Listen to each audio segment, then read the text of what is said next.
Okay, so this is the long version of the JU Fusion relay hack. So here we have a glow plug relay with 5 legs, as you can see right here.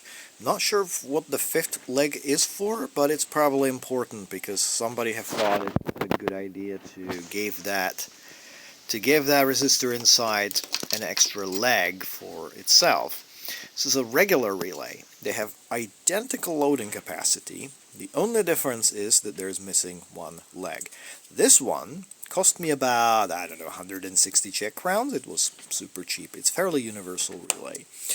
And this one costs between 700 and 970 Czech crowns. So you probably understand I was not happy with that extra cost right there.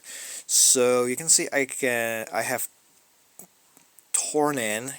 There's this broken piece of metal. I actually tore out the resistor that's in there. That's by the way roughly 1.18 kilo ohms,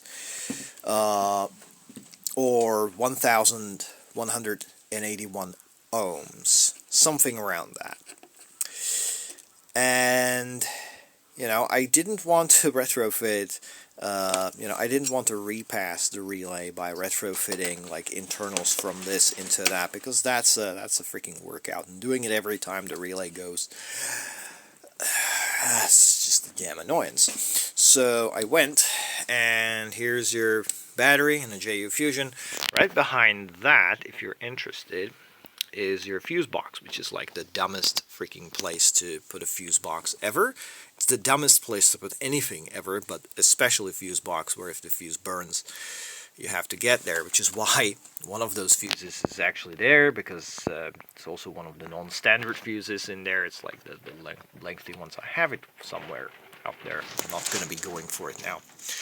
And there you can see, there's the bottom for the relay. Here's the hole for the 5th leg, which I'll be gluing over because that's not going to be necessary anymore. Because I took the resistor. This is... I give it protective cowling so that when the car is shaking around and driving around, it's not going to break off the legs and do some problems. And I have soldered it directly onto the terminals of that relay. So this is the wire, which appears to go, I don't know, maybe into the computer. I didn't sever it at all.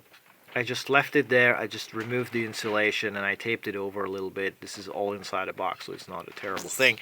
And I broke off a little bit of plastic here to get into the relay well. Actually, into the contact well. And that way I managed to get the second wire on. And now you can see, if I grabbed a regular cheap relay, which has the same loading capacity as this one, I can now put it in perfectly fine, no problems. A brand new relay, it's cheap, and it has all of the functions that it should have, because yeah, the manufacturer actually could have done this for me. He could have just put a resistor right between these two terminals here, and nobody would have had to deal with special relays. Nobody would have had to manufacture one. Nobody would have had to, buy expensive relays. Because here's the thing, if you add this thing into your manufacturing, people are like, oh, well, they're doing this to make money. No, this loses you money.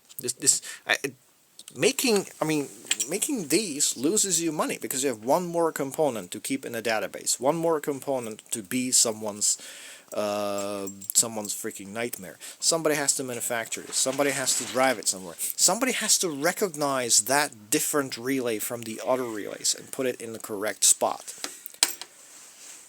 This is expensive. This is stupid. There's no point in making this.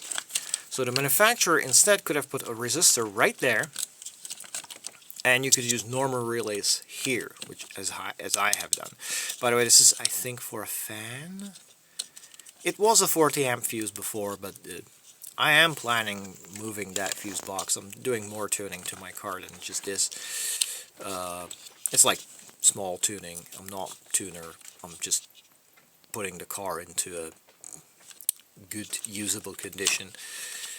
Yeah, this relay, I don't know what that's for, but these two are heavy loaders, and they're both identical now, so I can even switch them between each other if I really have to, but so far wasn't necessary.